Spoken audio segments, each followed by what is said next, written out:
सो hello बियर्सियंस, welcome on virtual learning with Anand Jaiswal. हम लोग बात कर रहे हैं ये लक्ष्य 0.2 बैच में। ये बैच हिंदी माध्यम के उन सभी बोर्ड्स के लिए है जो बच्चे हिंदी माध्यम में लिखेंगे। ये मेजरली आप UP boards, Bihar boards, Rajasthan boards, जो भी बच्चे हिंदी माध्यम में एनसीईआरटी पैटर्न्स पर पढ़ रहे हैं उन सब के लिए ये क्लास बोर्ड के लिए इंपॉर्टेंट है और साथ में उनके फाउंडेशन बेस के लिए भी बहुत जरूरी है क्लास। क्योंकि ये मानना होता है और ये बहुत जरूरी बात है कि नाइन्थ, टेंथ, 11th, 12th ये सब आपका बेसिक बोन है। अगर आप बढ़िया से इनमें पढ़ाई कर रखे हैं तो आपकी जो आगे की अग्रिम पढ़ाई है, जो आपकी आगे का प्रिपरेशन है, वो और मजबूती से होगा। तो आज जो है हम बात करने वाले हैं क्लास 12th के लिए कि क्या हम बायोलॉजी को कैसे पढ़ेंगे और कौन सा चैप्टर आज का हमारा स्टार्टिंग चैप्टर होगा। तो अकॉर्डिंग टू एनसीईआरटी आप सभी देख रहे होंगे कि आपको मोटा मोटा लिखा हुआ दिख रहा होगा, पुष्पीय पादपों में लैंगिक जन्म, sexual reproduction in flowering plant. अब चूंकि मैं बात करूं तो एनसीईआरटी के अकॉर्डिंग जो पैटर्न चेंज हुए थे एनसीईआरटी के, उसके अकॉर्डिंग फर्स्ट चैप्टर है। ये चैप्टर क्या है? फर्स्ट है। और अगर मैं कहूं कि अगर आपने एनसीईआरटी ले रखा है या कोई बुक ले रहे हो तो आप उसमें जरूर देखें कि आपका अध्याय क्या है और उसी अध्यावर्त से आपको पढ़ाई करनी चाहिए। तो अकॉर्डिंग टू एनसीईआरटी का मैंने विषय सूची उठा के रख दिया है और विषय सूची में मैंने कहा है कि जो है कि पूरा जो है कि अगर कहा जाए कि क्लास 11th और क्लास 12th दोनों पार्ट मिला के यूनिट वाइज, तो यहां पर यूनिट 6 होता है। ये जो क्लास 12th का है ये यूनिट 6 से स्टार्ट होता है। 5 यूनिट तक क्लास 11th का पार्ट है और यूनिट 6 से जो क्लास स्टार्ट होती है वो क्लास 12th की बायोलॉजी स्टार्ट होती है। और यूनिट 6 में जो हम बात करते हैं वो पहला चैप्टर क्या है? पुष्पीय पादपों में लैंगिक जन्म। अभी जो है इधर जो आपको देख रहे हैं ये नंबर्स नहीं है, ये नंबर्स वो नंबर्स हैं जो पेज नंबर है। ये आप इस नंबर को ऐसे मत समझिएगा कि आपके बोर्ड में पूछे जाने वाले ये अंक है। ये क्या है? ये वे पेज नंबर है जो आपको एनसीईआरटी पर दिखेंगे। अब रही बात कि सर इसका एग्जाम में वेटेज क्या है, तो देखो पुष्पीय पाद जो पुष्पीय पादप में लैंगिक जनन है इससे नियर अबाउट 1 से 2 और मैक्सिमम 3 से 4 क्वेश्चन पूछे जाते हैं। अति लघुत्तरी, लघुत्तरी, दीर्घोत्तरी और आंकिक मतलब वो वस्तुनिष्ठ जिसको बोलते हैं ऑप्शनल प्रश्न, उसमें भी इनको रखा जाता है। तो ये एक अच्छा वेटेज वाला चैप्टर है। और आगे इसी के अकॉर्डिंग आगे का चैप्टर देखा जाए अध्याय 2, तो उसमें हम पढ़ते हैं मानव जन्म। फिर तीसरा क्या है? जनन स्वास्थ्य। अब ये 3 चैप्टर जो है इस चैप्टर को हम लोग बोलते हैं रिप्रोडक्शन यूनिट। क्या होता है? Reproduction unit. Reproduction unit. अच्छा, इस रिप्रोडक्शन यूनिट का मतलब क्या है कि ये जनन का इकाई है। तो ऊपर लिखा भी गया है जनन, इसमें जितनी भी बातें करेंगे वो पूरी कहानी क्या होगी? जनन से रिलेटेड होगी। अब नीचे की जो बात करते हैं इकाई 7 जो यूनिट 7 है, इस यूनिट 7th में हम लोग क्या पढ़ते हैं? जेनेटिक्स। क्या पढ़ते हैं? जेनेटिक्स। और साथ में डेवलपमेंट, हिंदी में बोलते हैं अनुवांशिकी तथा विकास। अच्छा, अनुवांशिकी तथा विकास का जो चैप्टर हो जाता है यहां से स्टार्ट, वो अध्याय 4th है।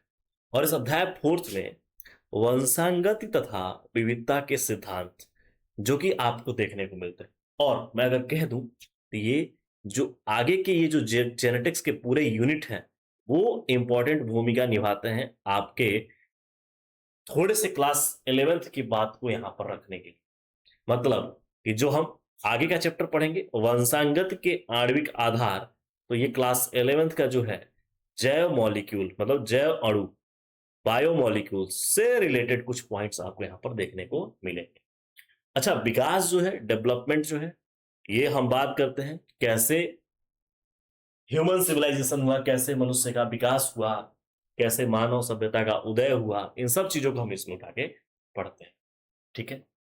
तो अब ये यूनिट खत्म होगा तो 8वां यूनिट स्टार्ट हो जाएगा। 8वां जो यूनिट है वो क्या है, मानव कल्याण में जीव विज्ञान। तो अगर हम बात करें कि इसको ऐसे तोड़ के पढ़ा जाए तो हम कहेंगे कि मानव कल्याण के लिए जीव विज्ञान की क्या महत्व है। तो अगर मैं कहूं उसमें पहला चैप्टर जो है, जो अध्याय 7 है इस यूनिट का पहला चैप्टर, वो है मानव स्वास्थ्य एवं रोग। हम पूरी चैप्टर में मानव से रिलेटेड ही सब कुछ पढ़ेंगे, कुछ प्लांट्स पढ़ते हैं। तो मैं एक मोटी मोटी बात आपको बता दूं कि जो बायोलॉजी है, बायोलॉजी, इस बायोलॉजी में टोटली हम जो अगर बात करें तो आप पूरा कंक्लूजन देखना, लिविंग थिंग्स के ही बारे में बात करते हैं, लिविंग थिंग्स के बारे में। जो नॉन लिविंग है उसके बारे में कोई चर्चा ही नहीं है, सिवाय एक चैप्टर जो है डेवलपमेंट, विकास चैप्टर में पढ़ोगे कि पुराने जो आपके जो ह्यूमन का डेवलपमेंट हुआ है वो कैसे हुआ, कैसे कंकाल है, ये सब नॉन लिविंग हो गया ना। तो वो फॉसिल्स का, तो वो सब चीजें एक ही चैप्टर में है, वो डेवलपमेंट। बाकी कोई भी बायो का एक सिंगल वन चैप्टर जो है नॉन लिविंग ऑब्जेक्ट के बारे में डिस्क्राइब नहीं करता है। सिंपल सी बात है। अच्छा, नेक्स्ट है मानव कल्याण में सूक्ष्म जीव, जो माइक्रोब्स होते हैं, वो माइक्रोब्स, छोटे छोटे सूक्ष्म जीव हैं, वो मानव के कल्याण में क्या योगदान निभाते हैं और उनसे हानि भी क्या है ये भी हम पढ़ेंगे, दोनों चीजों को पढ़ेंगे। तो यहां पर ये चीजें खत्म होंगी, ये यूनिट खत्म हो जाएगा। अच्छा, इस यूनिट के बाद इकाई नाइन्थ नाइन्थ यूनिट आ जाएगी, 9वीं यूनिट। अच्छा, इस यूनिट में अध्याय 9वां आ जाएगा जिसमें हम बात करेंगे बायोटेक्नोलॉजी का प्रिंसिपल एंड प्रोसेस, मतलब कि जैव जो है प्रौद्योगिकी का सिद्धांत एवं प्रक्रम। अच्छा, इसी 10वें अध्याय के 9वें अध्याय के बाद 10वां अध्याय जो इसी से रिलेटेड होगा, वो जैव प्रौद्योगिकी एवं उसके उपयोग के बारे में बात करेगा। कि जो जैव प्रौद्योगिकी है वो तो आपने प्रिंसिपल और जो है प्रोसेस देख लिया, अब उसका उपयोग बताइए कि मानव के लिए क्या उपयोग है, क्या उसके लिए हम अपने जीवन में कैसे उसको उतार रहे हैं, कैसे चल रहा है, क्या चीज कैसे बायोटेक्नोलॉजी पर आधारित है, इन सब चीजों पर हम बात करेंगे उपयोग। नेक्स्ट जो है 10वीं यूनिट, और ये 10वीं यूनिट अंत वाली यूनिट होती है, और इस अंत वाली यूनिट को बड़े मजे से पढ़ते हैं। जब हम बात करते हैं तो यहां पर जीव और समष्टिया की बात करते हैं, ठीक है। तो यहां पर ऑर्गेनिज्म एंड पॉपुलेशन की बात होती है, और फिर इकोसिस्टम, परितंत्र, और जैव विविधता एवं संरक्षण। कि जैव विविधता जो बायोडायवर्सिटी है, और डायवर्सिटी में कंजर्वेशन कैसे होगा, मतलब उसका जो है संरक्षण कैसे करेंगे। तो ये 10 यूनिट है, और ये 10 यूनिट क्लास 12th का आपका कंप्लीट जो है 10 यूनिट अगर आप पढ़ते हैं तो यहाँ पर आपको 10 यूनिट टोटली पूरे कंप्लीट यहीं पर मिलेंगे। अच्छा, इस 10 यूनिट को पढ़ने के बाद आपका पूरा बोर्ड तो यहाँ पर क्लियर हो जाएगा, प्लस आपके जो अदर कॉम्पिटेटिव एग्जाम है लाइक सी नेट, है ना, सीयूईटी और नीट, उसका बेस लेवल बेहतर हो जाएगा। मैं कह सकता हूँ नीट का बेस होगा ना, मैं 40-50 कर दूंगा आपका। ये समझ लो कि अगर अगर नीट का एग्जाम 100% का आपको कंप्लीट है, तो मैं केवल यहां से इस बोर्ड की क्लास से आपको पढ़ा के मैं आपका नीट में आपका 50% का स्कोर दिला सकता हूं यहां से। ये कंप्लीटली नीट का बैच नहीं है, पर मैं इतना आपको श्योरिटी दे रहा हूं। तो कहने का मतलब ये है कि ये मैं नीट के बारे में बोल रहा हूँ, ठीक है। और सीयूईटी और सी नेट के लिए तो आप बेफिक्र रहो कि टोटल यहीं पे। तो रही बात कि आपका जो है ये आपके क्लास जो है, ये एक शॉर्ट लैंग्वेज में कहूँ तो फाउंडेशन की क्लास है, जिसमें आपको 12th तो मिलेगा ही मिलेगा, बोर्ड का आपको मिलेगा ही मिलेगा, साथ में कुछ चैप्टर में हम टॉपिक्स जब पढ़ते जाएंगे तो कुछ क्वेश्चंस हम ऐसे भी देखेंगे जो क्वेश्चंस एग्जैक्टली नीट में और अदर कॉम्पिटेटिव एग्जाम में पूछे गए, मैं उसकी भी यहाँ पे डील करूंगा।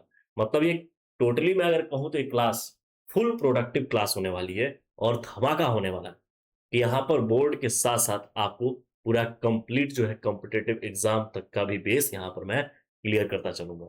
तो अब रही बात कि हमको अब इतना क्लियर हो गया कि यहाँ पर हमको पढ़ना है पहला अध्याय।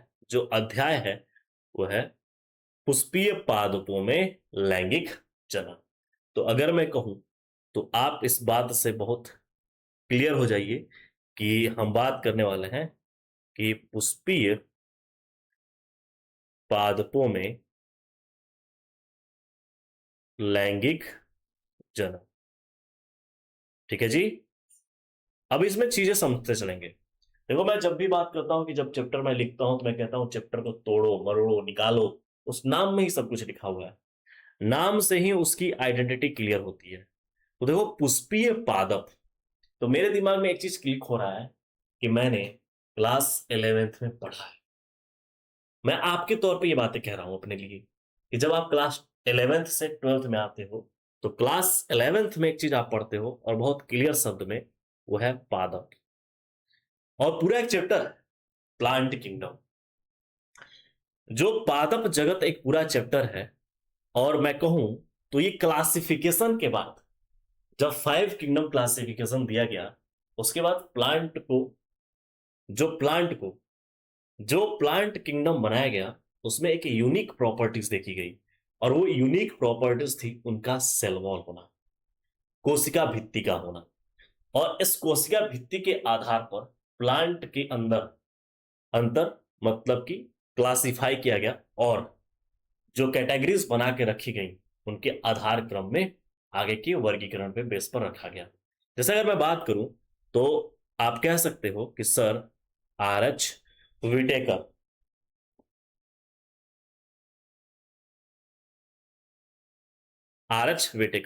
ने 5 किंगडम क्लासिफिकेशन दिया। 5 किंगडम क्लासिफिकेशन दिया। ठीक है जी।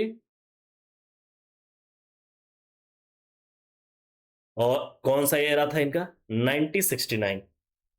1969। ये बात तो क्लियर है। और इस 5 किंगडम क्लासिफिकेशन सिस्टम में 5 जगत बने, जो कि आगे चल के ये 6 क्लासिफिकेशन सिस्टम कहलाने लगा, जो कार्ल हुज ने दिया। वो आगे बात करेंगे, ठीक है, जब हम क्लासिफिकेशन पढ़ते हैं तब। तो अगर मैं कहूं तो आप इसको क्लियरली आप लिख सकते हो। मोनेरा, मोनेरा पहला क्या था? मोनेरा। प्रोटिस्टा, फंजाई, कवक बोलते हैं, Plantae and Animalia. Plantae and Animalia. अब देखो, जो मोनेरा था, आपने क्लास 11th में पढ़ा होगा, जो मोनेरा था इसको प्रोकैरियोटिक प्रोकैरियोटिक है ना, प्रोकैरियोटिक्स किंगडम बोला गया। बाकी जो है यूकैरियोटिक है। क्या है ये? यूकैरियोटिक। अब प्रोकैरियोटिक और यूकैरियोटिक में क्या अंतर है समझिएगा। प्रोकैरियोटिक का मतलब होता है, प्रो मतलब पहले, और कैरियोटिक मतलब होता है न्यूक्लियस। जो कैरियट होता है, कैरियोट, उसका मतलब होता है केंद्रक। तो देखो, प्रो को अलग कर लें और कैरियोटिक्स को अलग कर लिया जाए तो उसका मतलब होता है न्यूक्लियस। हिंदी में बोलते हैं केंद्रक। और प्रो मतलब पहले, है ना, जो पहले केंद्रक बना। लेकिन हालांकि यहां पर बात मैं कहता हूं कि केंद्रक बनते बनते रह गया, बनते बनते रह गया, मतलब नॉट क्लियर डिफाइन, मतलब कि यहां पर पूर्ण रूप से क्लियर डिफाइन न्यूक्लियस नहीं था। तो वो मोनेरा था। मोनेरा में कौन से जीव आते हैं? तो बैक्टीरिया। बैक्टीरिया। मोनेरा में कौन से जीव आते हैं? बैक्टीरिया। ठीक है। और प्रोटिस्टा जो है, ये यूनिसेलुलर है। क्या है? यूनिसेलुलर, एक कोशिकीय यूकैरियोट्स। Unicellular eukaryotes. ठीक है। फंजाई में मल्टी सेलुलर, यहां पर भी मल्टी सेलुलर, ये भी मल्टी सेलुलर। ठीक है जी। अब जो है इनका और जो वर्गीकरण था वो न्यूट्रिशन पे आधारित था। ठीक है, सेल वॉल पे आधारित था। तो अगर मैं यहां पर कहूं कि पहले जो कैरलस लीनियस ने दिया था, वो टू किंगडम क्लासिफिकेशन सिस्टम दिया था, और टू किंगडम क्लासिफिकेशन सिस्टम में एक वो बनाया था प्लांटी और दूसरा बनाया था एनिमिलिया। मतलब एक पादप जगत और दूसरा जंतु जगत। पादप जगत में उन सभी को लाके रख दिया था जिसमें क्या थे, सेल वॉल थे, और जिसमें सेल वॉल नहीं था उन सभी को एनिमल में लाके रख दिया। जबकि बाद में इसी को सुधार कर 5 किंगडम क्लासिफिकेशन सिस्टम तैयार किया गया कि जिसके पास जो प्रॉपर्टीज है उस प्रॉपर्टीज के आधार पर वो उस जगत के अंतर्गत रखे जाए। बाद में आगे चल प्लांट का जो है फर्दर क्लासिफिकेशन हुआ अंदर की तरफ, और प्लांट में रखा गया किनको किनको, तो एल्गी, ब्रायोफाइटा, ब्रायोफाइटा प्लांटी के अंतर्गत है ना, algae, bryophyta, pteridophyta,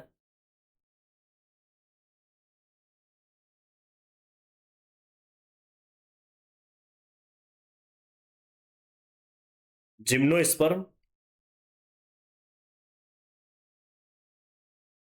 and last one is the angiosperm. अब मैं इसको अंडरलाइन कर रहा हूं, एंजियोस्पर्म सबसे हायर प्लांट, समझना, सबसे हायर प्लांट, उच्च पादप, उच्च पादप कौन है, एंजियोस्पर्म।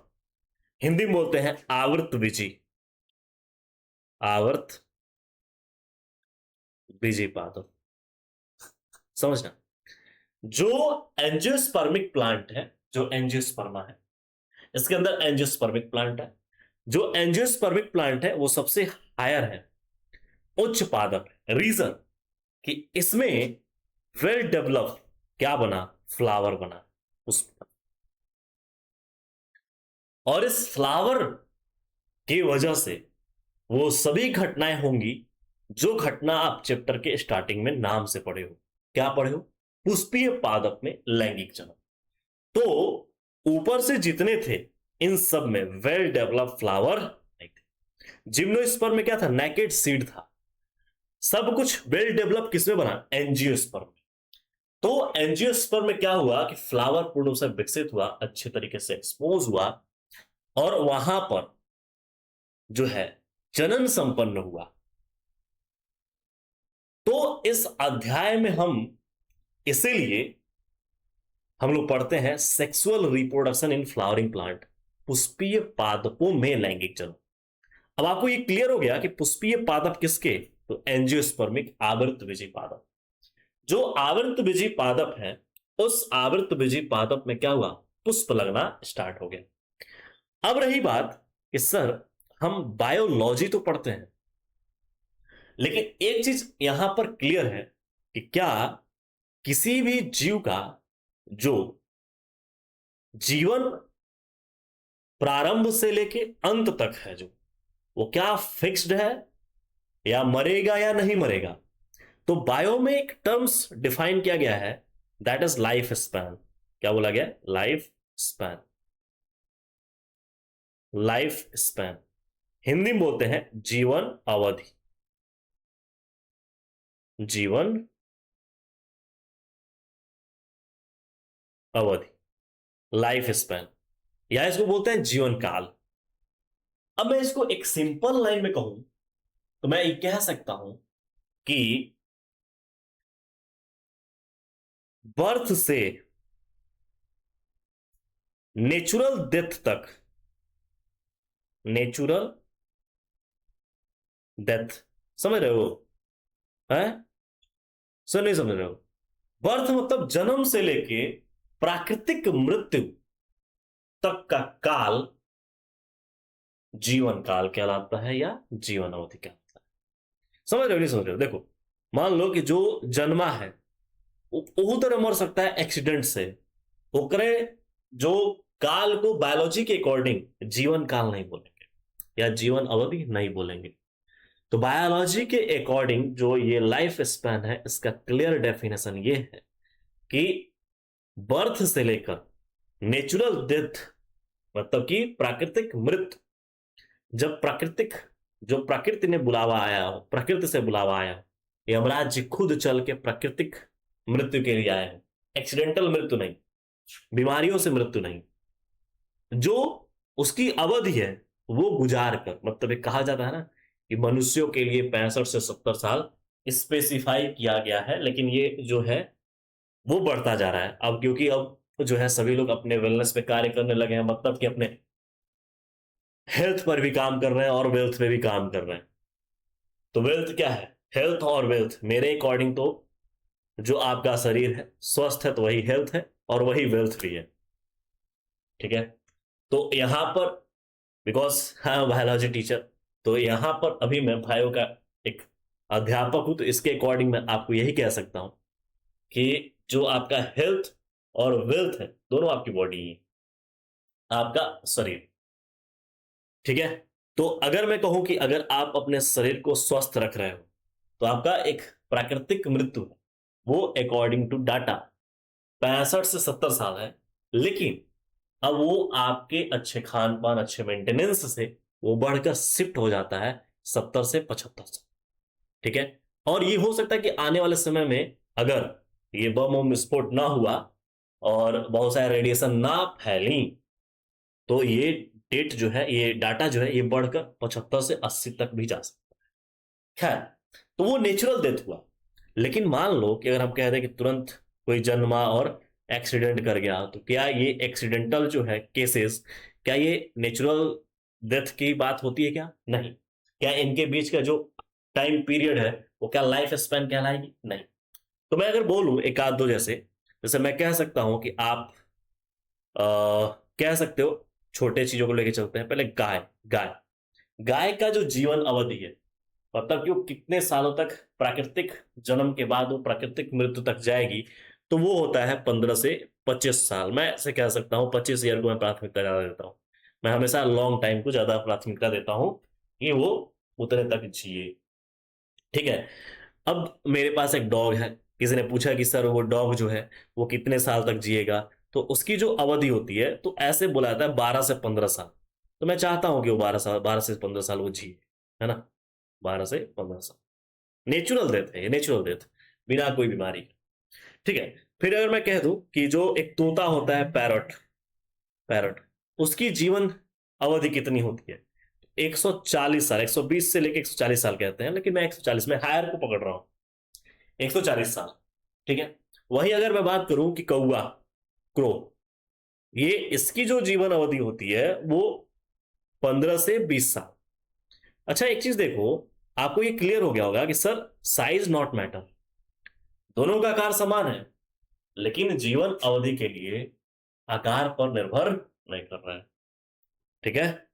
चलिए, फिर अगर मैं बात करूं दो तीन चीजें और आप याद रख लो कि बनियान ट्री, बनियान ट्री, ये जो बनियान ट्री होता है इसकी जो जीवन अवधि है वो 200 से लेके 300 ईयर तक, है ना। और एक और है टॉर्टोइज,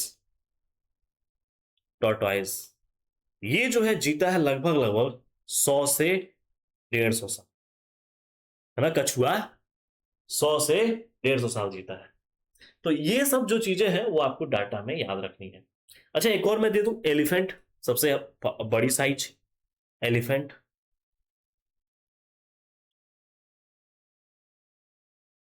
ये कितना जीता है? 65 से 70 साल।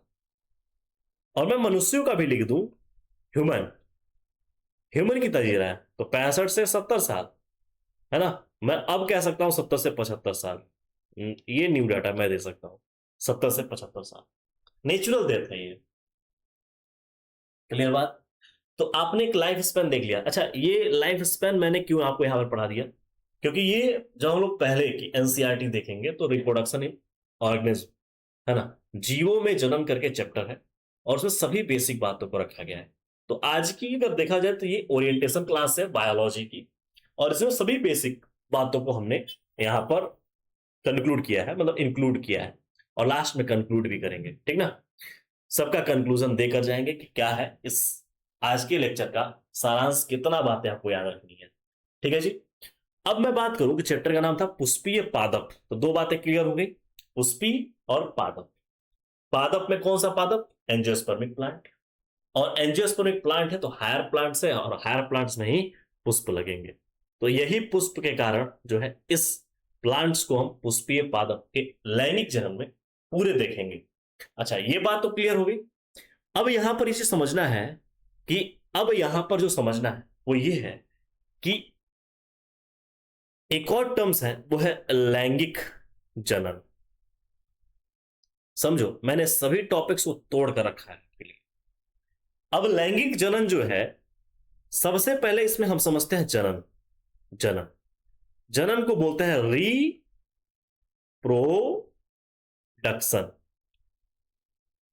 है ना। इंडक्शन है, रिप्रोडक्शन। री पुनः, अब प्रोडक्शन का मतलब उत्पत्ति। This is a biological process, मतलब हम कह सकते हैं ये बायोलॉजिकल प्रक्रिया है। रिप्रोडक्शन क्या है? बायोलॉजिकल प्रोसेस है। हाँ, ये वही प्रोसेस है जो बहुत लंबे समय तक ये विवाद में था। किसी ने बोला था कि वो बायोलॉजिकल नहीं है। अब समझना यहां पर बायोलॉजिकल प्रोसेस है।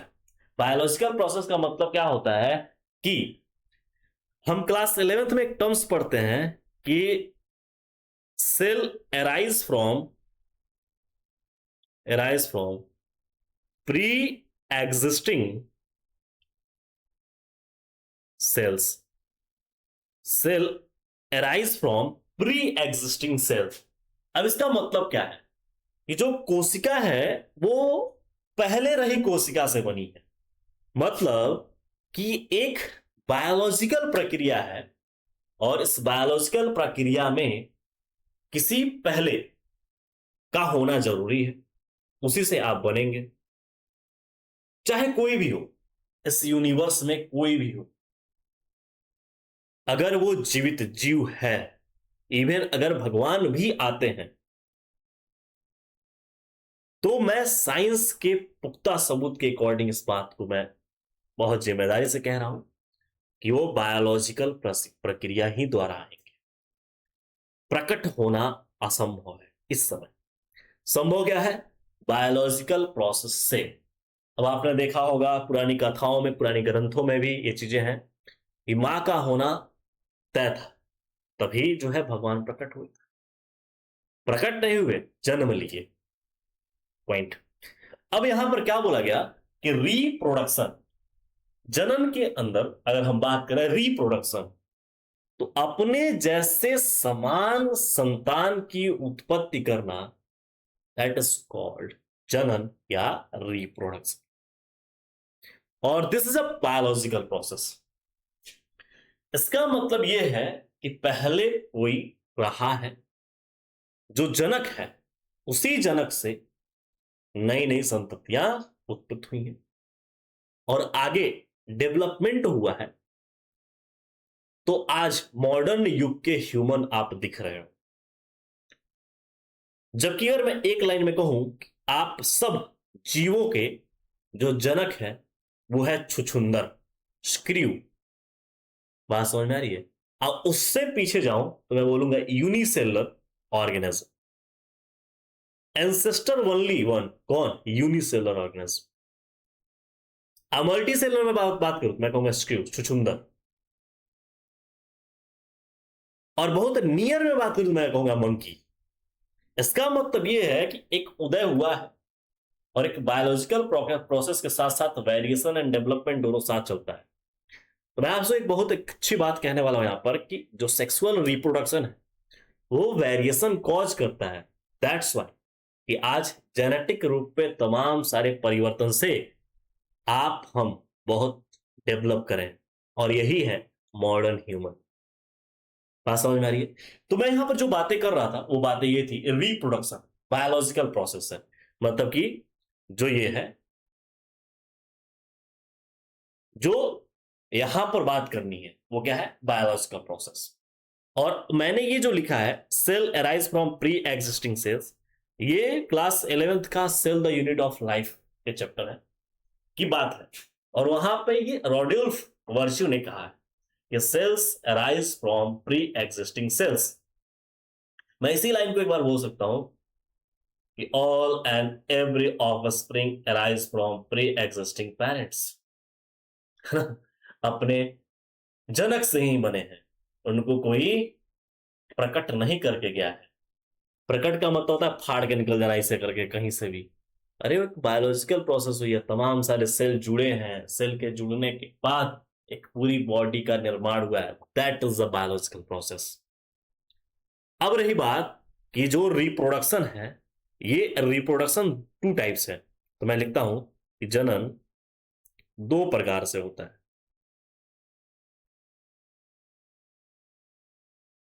है ना। अब जब जीवों का वर्गीकरण किया गया तो समझा गया, उसमें देखा गया कि सभी जीव एक मानक पर नहीं आ रहे हैं, वो अपने अकॉर्डिंग अपना जो है संतति उत्पत्ति कर रहे हैं। तो दो प्रकार का मतलब क्या है, जो मोटा मोटी बात है वो ये है कि एक अलैंगिक जनन, अलैंगिक जनन, और दूसरा क्या है, लैंगिक जनन। अलैंगिक जनन को क्या बोलते हैं, ए sexual reproduction, and second was the sexual reproduction.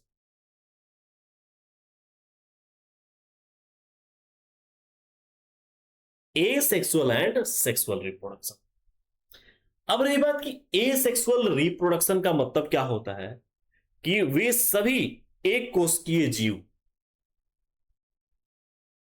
वे सभी एक कोशिकीय जीव, कौन, इसमें हम कह सकते हैं सिंगल पेरेंट,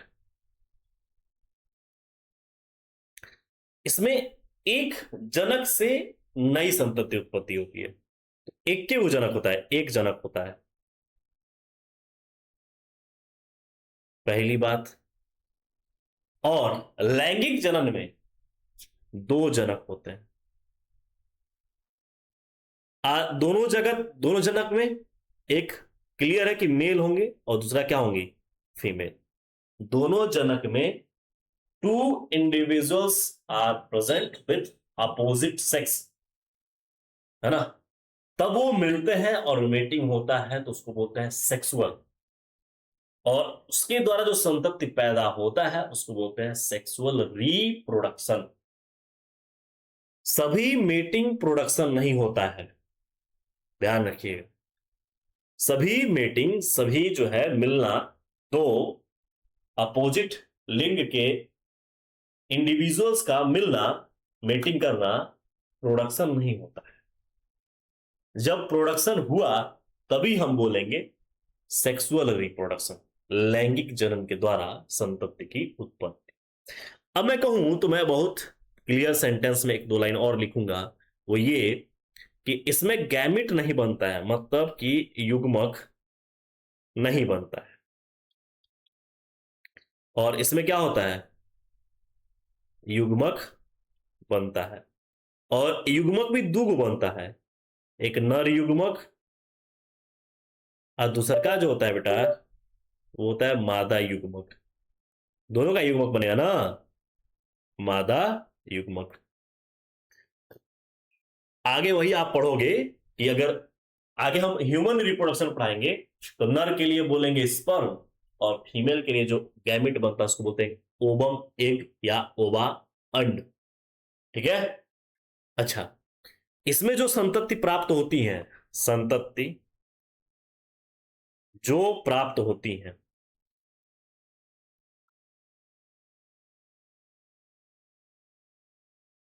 वो पेरेंट के एग्जैक्ट कॉपी होती हैं।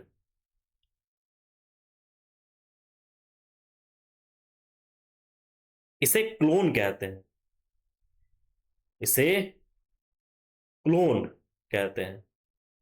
जैसे आपने देखा होगा कि आलू का बेटा आलू, और एक आलू को 1 केजी आलू में मिला दिया जाए और मैं कह दूं ढूंढो, ढूंढ पाओगे, क्लोन, इसे क्या कहते हैं, क्लोन। और सेक्सुअल रिप्रोडक्शन से वेरिएशन आता है, अर्थात विविधता आता है।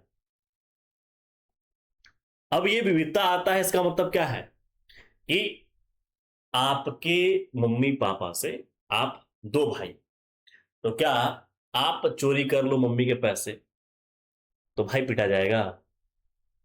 वो आइडेंटिकल ट्विंस में होता है। वो आइडेंटिकल ट्विंस तब होता है जब case identical twins sexual reproduction भी बनते हैं। वो आइडेंटिकल ट्विंस कब बनते हैं? जब एक ही साथ जुड़वा बच्चे कहते हैं, मतलब एक ओवम निकला हो माता का, दूसर का भी ओवम निकल गया हो और दोनों एक साथ फर्टिलाइज हो जाए, तो एक ही एनवायरमेंट से, एक ही भ्रूण के, मतलब दोनों भ्रूण अलग अलग ही रहता है लेकिन एक ही एनवायरमेंट से उनकी बॉडी स्ट्रक्चर सिमिलर हो जाती है, तो उनको आइडेंटिकल ट्विंस कहते हैं। लेकिन ये संभवतः जब दो जुड़वा बच्चा पैदा होता है तभी होता है, हमेशा आइडेंटिकल ट्विंस नहीं बन सकते। और उसमें भी वेरिएशन होता है, देखना, अगर हो सकता है कि वो बड़े चल आगे बड़े होंगे तो किसी का जो है आंख थोड़ा छोटा होगा, बड़ा होगा, भिन्नताएं होती हैं, वेरिएशन होता है। बात समझ में आ रही है? तो सेक्सुअल रिप्रोडक्शन क्या है? विविधता का कारण, ये वेरिएशन लाता है। तो ये दोनों चीजें हमने पढ़ ली। अच्छा, ये जो एसेक्सुअल रिप्रोडक्शन है ये लोअर प्लांट एंड एनिमल्स में होते हैं, और ये जो सेक्सुअल रिप्रोडक्शन है ये हायर प्लांट एंड एनिमल्स करते हैं।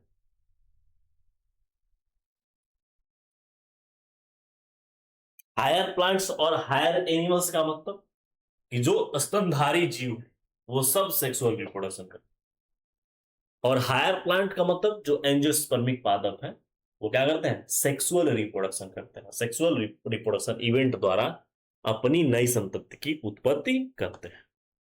अभी बातें क्लियर हो गई। अब मुझे बात करनी है कि लैंगिक जनन, मेन चीज जो है, हमारा अब टॉपिक स्टार्ट हो रहा है लैंगिक जनन। अब देखना, जो लैंगिक जनन है, सेक्सुअल रिप्रोडक्शन, इस लैंगिक जनन के लिए तीन मुख्य घटनाएं जरूरी हैं। मतलब ये कह सकते हैं कि लैंगिक जनन में तीन मुख्य घटनाएं होती हैं। तीन मुख्य घटना होती है। अगर जिसमें भी लैंगिक जनन चल रहा है, प्लांट अगर है, अगर प्लांट के लिए अगर हम कह रहे हैं कि लैंगिक जनन हो रहा है, तो वहां पर तीन मुख्य इवेंट्स, चाहे वो प्लांट हो चाहे वो एनिमल हो, दोनों के लिए हम यही बोलेंगे कि तीन घटनाएं होंगी। और वो तीन घटना को हम कैसे डिफाइन करेंगे? तो पहला जो है वो है निषेचन पूर्व घटना, और दूसरा जो है वो है निषेचन, और तीसरा जो है वो है निषेचन पश्च घटना। निषेचन पश्च घटना। अब मैं बोलूं निषेचन पूर्व घटना तो मैं बोलूंगा, इसको बोलता हूं मैं प्री फर्टिलाइजेशन,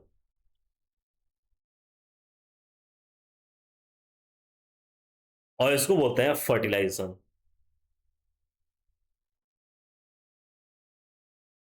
और इसको बोलते हैं पोस्ट फर्टिलाइजेशन।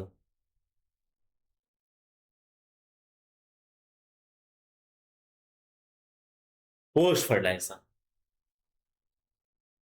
अच्छा, प्री फर्टिलाइजेशन में क्या होता है? इसके अंदर निषेचन पूर्व घटना का मतलब होता है कि अगर हम किसी ऐसे हायर प्लांट्स और एनिमल्स के बारे में डील कर रहे हैं, जैसे हम निषेचन पूर्व घटना की बात करने वाले हैं, तो उसमें दो चीजें हम देखते हैं। एक, स्ट्रक्चर। पहले हम क्या करते हैं? स्ट्रक्चर पढ़ते हैं, मतलब संरचना पढ़ते हैं। और दूसरा जो होता है वो इवेंट्स होता है। इसमें अगर ये प्लांट है तो क्या है? ये प्लांट है तो प्लांट पादप है तो इसमें इवेंट्स भी होगा। और इवेंट्स में दो इवेंट्स, एक युग्मक जनन और दूसरा युग्मक स्थानांतरण। युग्मक जनन और युग्मक स्थानांतरण। ये दो चीजें होंगी। अच्छा, एक चीज समझना कि जो निषेचन है, निषेचन का मतलब क्या होता है कि मान लो ये सेल्स स्पर्म सेल्स है और ये ओवम है, ये दोनों क्या हो जाए, फ्यूज हो जाए। फ्यूज का मतलब निषेचित हो जाए, निषेचित हो जाए, ऐसे मतलब कि आके मिल जाए। और जब मिल जाएंगे तो यहां पर क्या बनता है, जिसको हम बोलते हैं यन सेल, ये होता है यन सेल, ये होता है, मिलकर बन गया टू यन। बेटा इसी को बोलते हैं जाइगोट। जाइगोट का हिंदी में बोलते हैं इसको युग्मनज, युग्मनज। ठीक है जी।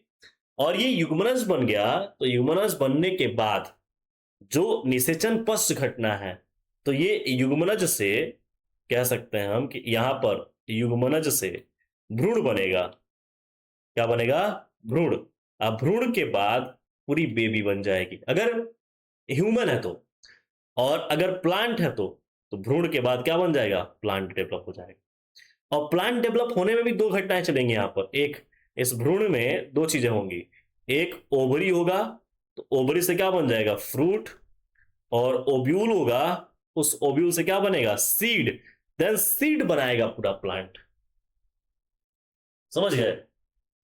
तो पूरे चक्रण को पढ़ते हुए हम यहां तक आएंगे। अब आज की क्लास में मैंने कहा ना कि इस क्लास में पूरा बेसिक हमने कवर किया। अब कल से जो क्लास हमारी ये स्टार्ट होगी उसमें हम sexual reproduction in flowering plant पूरा साथ लेकर पढ़ेंगे। हमने अभी सारे इवेंट्स को तोड़ तोड़ कर आपको समझा दिया कि प्लांट क्या है, फ्लावर किस में होंगे, यहां पर पुष्पीय पादप टर्म किसके लिए उपयोग किया गया है, लैंगिक जनन किस में होंगे, लैंगिक जनन में जनन क्या मतलब क्या होता है, और लैंगिक का मतलब क्या होता है। ये सब बातें मैंने यहां पर क्लियर कर दी है। अब रही बात कि हमारी जो नेक्स्ट क्लास होगी वो यहां से अब धीरे धीरे लेवल बढ़ता जाएगा। तो आज की पूरी क्लास में हमने लैंगिक जनन के पूरे बेसिक हमने बात कर ली है। ये जो हमारा हेडिंग है, जो चैप्टर का नाम है, इस नाम के पीछे कितने सारे चीजें छुपी हुई हैं उसको मैंने खोल दिया। अब आगे की बातें इसी बेसिस पर आगे हम बढ़ते जाएंगे। तो इतना संभालिए, बाकी हम लोग मिलते हैं नेक्स्ट क्लास में। और हाँ, अगर आप नए बच्चे हैं, यहाँ पर आप पहली बार ये क्लास देख रहे हैं, तो आपको यहाँ पर फिजिक्स, केमिस्ट्री और बायोलॉजी तीनों की क्लास आपको मिलेंगी।